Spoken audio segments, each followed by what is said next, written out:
A man charged with murdering his ex-girlfriend is now accused of trying to hire someone to kill two other people involved in the case. Robert Tarr was recently indicted on 2 counts of solicitation of murder for hire. He's already in custody, charged with the murder of Leslie Reeves and the attempted murder of Christopher Smith. Thank you for being with us. I'm Ann Allred. And I'm Mike Bush. These new indictments are connected to what transpired the night before Thanksgiving in Montgomery County, Illinois last year.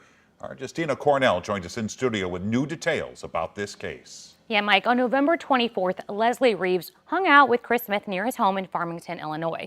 However, that night took a turn. Smith tells me it was a jealous ex-boyfriend who tracked the two down and shot both of them in the head.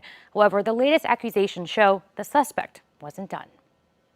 It's just hard for the community. Dawn Michelle can't believe her friend Leslie Reeves' first date with Chris Smith turned into their last. The two spent time together the night before Thanksgiving.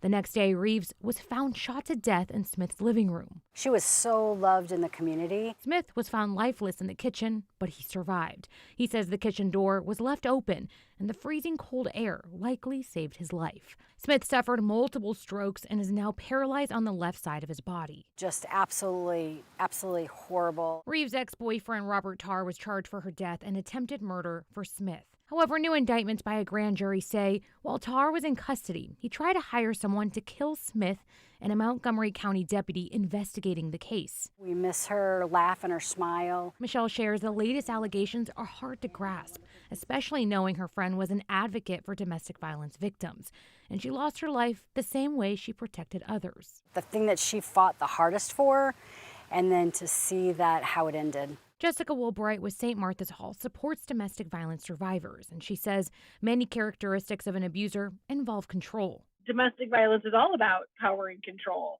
So even after this woman had been murdered, after her life had been taken, he was still trying to control the situation. We have to hold perpetrators accountable for their actions. That's why agencies and loved ones will continue to fight for justice. I think people should be held accountable, and we want to see it through. Tarr's bond for the new charges is set at $2 million. He was already being held on a $3 million bond.